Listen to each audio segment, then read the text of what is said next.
This is a quick how-to video on how I did a deep dive on the Michigan Dogman. So I'm a regular participant in a paranormal meetup group that meets at the Ypsilanti District Library on Michigan Avenue, generally the third Tuesday of each month. And at one of these meetings, the Dogman came up. The Dogman would be what you call cryptid, and within the field of cryptozoology is a subdepartment of paranormal studies that's essentially monster hunting. And even before it was mentioned at the meeting, I had heard of this legend on a YouTube channel right over here called Bedtime Stories. And this Bedtime Stories pretty much what you would think the channel does. It covers spooky stories in this usual manner of black and white animation, so to speak. And this is actually where I found what is, I guess you could say, considered the only canonical picture of the Michigan Dogman.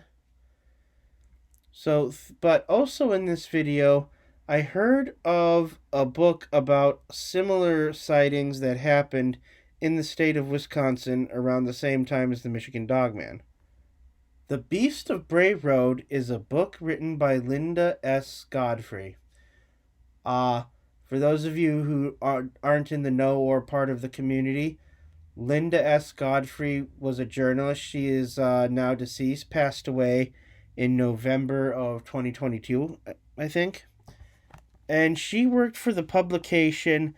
She was initially just an illustrator and cartoonist, but she worked for the publication that more or less broke or scooped the Beast of Bray Road.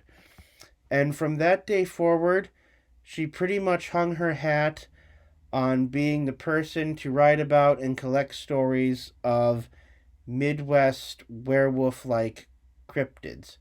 Now, within this book, she mentions appearances of the Beasts of Bray Road, the actual story of the creature, on other media platforms. Now, keep in mind, we're talking about back in the 80s, so we're talking television, and they mentioned the TV series Sightings. For those of you not in the know, I imagine a lot of people here are just too young to remember what that show was. It kind of was the successor to Unsolved Mysteries, and itself preceded the sort of BuzzFeed paranormal or BuzzFeed mysteries, if you will. It was in the 90s. Its popularity grew alongside, or in the shadow, I should say, of the larger TV series, The X-Files.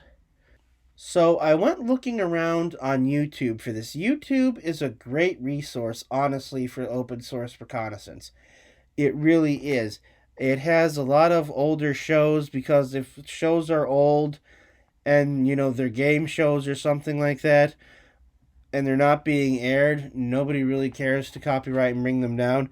And sometimes if they're shows that were owned by a major network, but they're just no longer popular, you can find them here for free.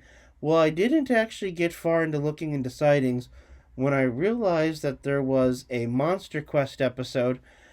Monster Quest was a show I liked. Now, I don't know if it should be on the History Channel per se, but it is. And it did a whole episode dedicated to the Wolfman. And this is where I found out something a bit sad. Whereas one of the things that made the legend of the Dogman popular is there was a song about it by a guy named Steve Cook. And you can actually find that song online if you want to. Many years later, though, Steve Cook, to try to regain popularity, either for the legend or for himself, decided to do a hoax video. So, obviously he's now persona non grata in the community. Paranormal people, we get our hopes up and we just don't like when there's a hoax out there. But his was basically him and an associate hoaxed some footage that was supposedly of the beast, and it was actually just a guy in a ghillie suit. The supposed Gable footage here, yeah, that's a guy in a ghillie suit. Well, I do want to thank you all for watching this video, and I might actually be doing another video on the paranormal, community, facts and fictions, things like that. Either way, thank you very much.